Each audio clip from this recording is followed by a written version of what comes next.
Halo guys, kali ini saya akan masak gulai udang dan juga sayur pakis. Nah, bagaimanakah keseruan seterusnya? Nonton ya video ini hingga selesai.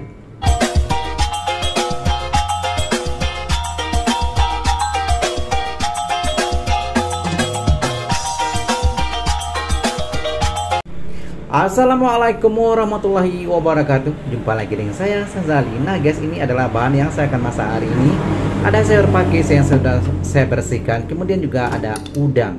Nah, dalam kuali ya seperti biasa ya, seperti kita masak gulai biasa. Ada kunyit, lengkuas, jahe, dan lain-lain ya. Ada juga cabai yang sudah dihaluskan, kemudian daun-daunan ya. Ada daun salam, daun limau, dan juga daun kunyit, dan juga serai ya. Oke, sekarang saya akan peras santan seperti biasa ya. Saya menggunakan santan yang saya peras sendiri ya, dan kelapanya juga saya parut sendiri. Dan ini memang kelapa yang parut seperti ini ya lebih segar ya kalau dibandingkan dengan santan paket yang kita beli yang siap jadi ya. Itu sih menurut saya. Oke.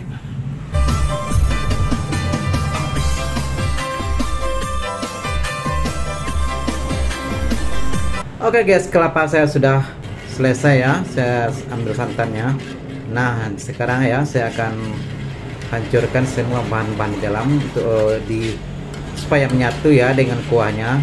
Sepertinya ya sudah terlihat warnanya kemerah-merahan semua karena di dalam sini juga ada cabai ya. Oke, sekarang saya akan panaskan api kompor terlebih dahulu ya. Kita tunggu sebentar ya sehingga mendidih. Nantinya kita akan masukkan bahan utama.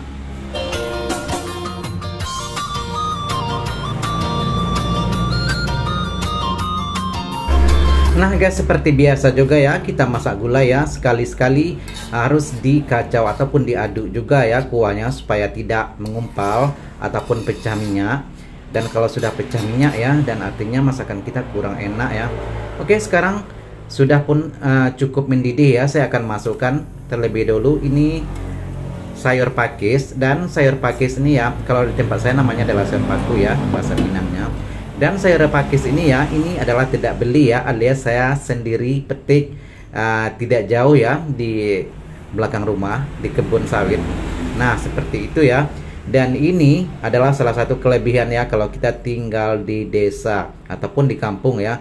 Banyak sayuran-sayuran yang ada di sekitaran kita boleh kita manfaatkan ya. Seperti ini contohnya ya, sayur pakis.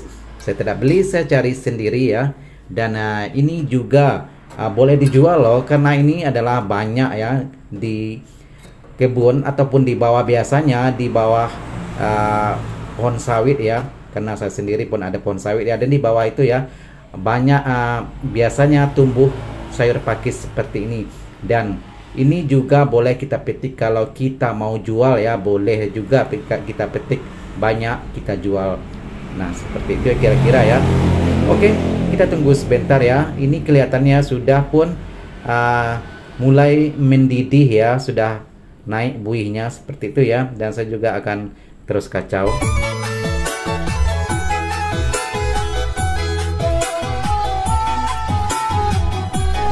Dan sekarang ya sudah terlihat berubah warna ya sayur paku yang saya masukkan tadi.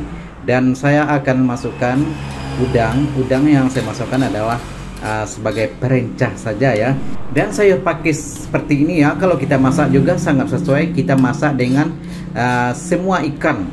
Karena sayur-sayuran biasanya sayuran-sayuran hijau seperti ini ya sangat sesuai kalau kita masak bersama ikan. Nah seperti sekarang ya, ini adalah udang yang saya masak, juga sangat sesuai ya, seperti kepiting ataupun ketam ya, boleh juga ya. Oke guys, bercerita sedikit ya. Sekarang saya tinggal di desa ataupun tinggal di kampung ya, tapi masih ramai lokasi di sekitaran saya ya. Tapi masih boleh kalau kita ingin menanam sayuran-sayuran di sekitaran rumah, ataupun kita mencari karena biasanya ya banyak sayuran-sayuran liar tumbuh di sekitaran kita seperti sayur pakis ataupun singkong, daun singkong ya juga banyak. Kemudian ada juga sayur kangkung juga biasanya banyak di sekitaran kita ya tumbuh biasanya seperti itu ya. Dan juga boleh kita manfaatkan sayuran-sayuran lainnya yang biasanya banyak di sekitaran rumah. Nah, ini adalah salah satu manfaat ataupun kelebihan yang kita peroleh ya kalau kita tinggal di desa, karena banyak bahan-bahan yang kita perlukan ataupun kita masak ya, tidak perlu dibeli, biasanya boleh dicari saja ya, dan mudah didapati. Oke, sekarang saya akan masukkan udang. Seperti yang saya ceritakan di awal ya, udang saya masukkan sedikit saja ya, ini sebagai perencah.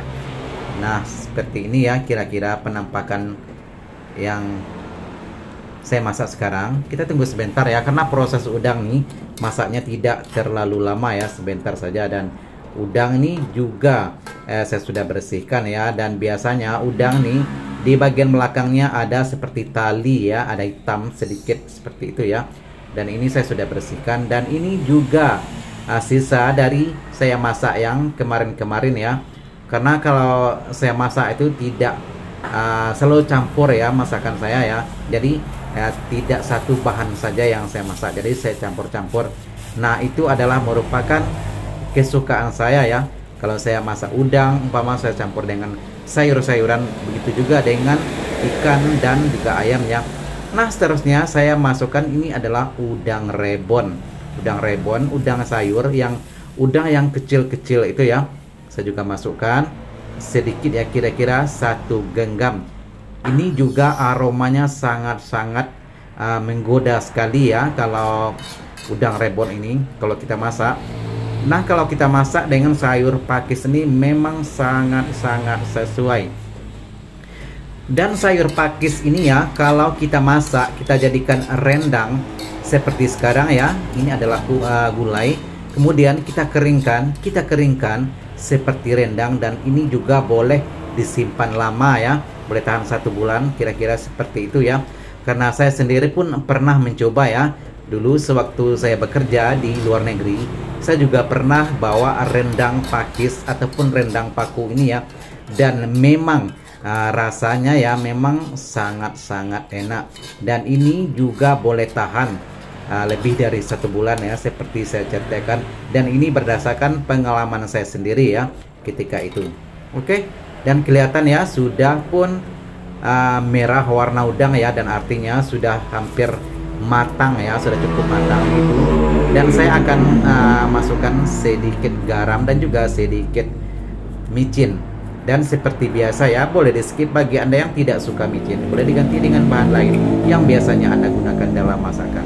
Oke, nah inilah penampakan masakan yang saya masak, yaitu gulai udang dan juga sayur pakis. Terima kasih ya bagi Anda yang sudah bergabung, dan jumpa lagi di video-video seterusnya.